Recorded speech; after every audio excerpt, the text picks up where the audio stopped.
I'm doing rebuilding of these motors.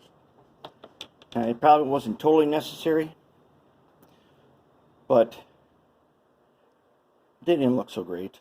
And basically they've got all this graphite coating on here, which is great for keeping them from corroding over the last 30 years. So that did work out. It totally worked out. But I want to get into them and make sure that everything is good to go. I've already taken the covers off and I cleaned them. And I'm actually gonna paint these gold again. I'm gonna spray paint them gold. Just so that when I look under here I can say, hey, those are some motors that I had worked on.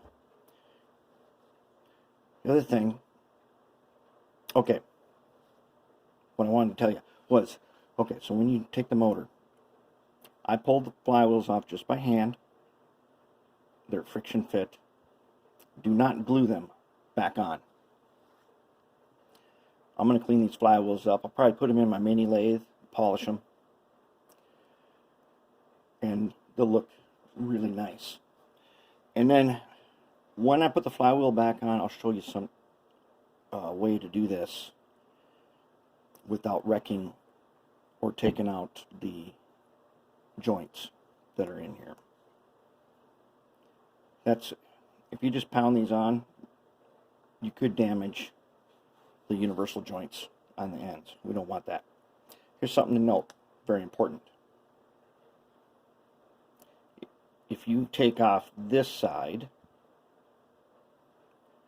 where the brushes are, there are 2 thrust washers on this side.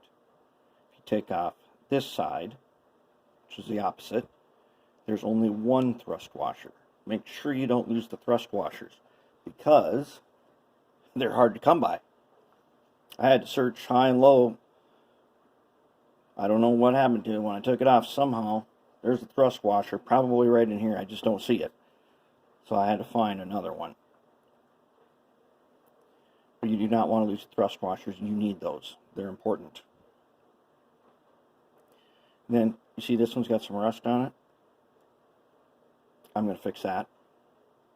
Just a little polishing. And so one thing I did notice, see the winding on this one straight across.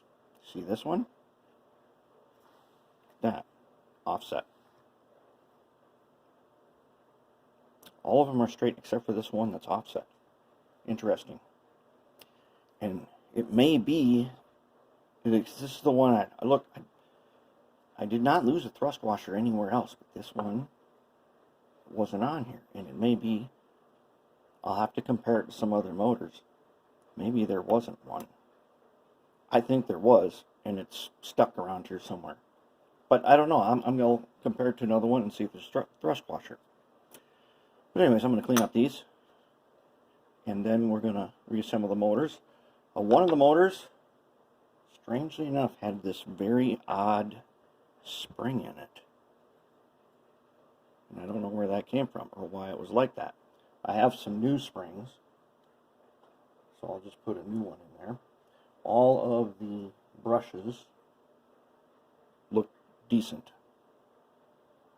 None of them are worn way down, so that's good. Now, all of the clips that we were working on, they have all been polished with the wire wheel. I have gone ahead. The only solder point I use on these is right here on the end. That is where I solder, is right in that little trough there on the top and the bottom. So I cleaned the globs of solder off the old ones from where they were soldered on the top. Then I wiped them down with denatured alcohol, and then I coated them with Oxguard. And I freshly tinned where I'm going to solder wires to. Now if the Oxguard is on there, they're going to remain perfect for basically forever. So they will change color over time, but they will not be oxidized. So there won't be anything that interferes with electrical pickup, which is what we want. We want to use that on there, and so that they stay in the best condition they can be. And then there's all the gears. They are clean, ready to go back. There are the worm gears. They're clean. They're ready to get prepped, and we'll get the trucks assembled and put those in. And otherwise, we are ready to move on. I'll work on these motors a little bit, and then we're going to get into truck assembly.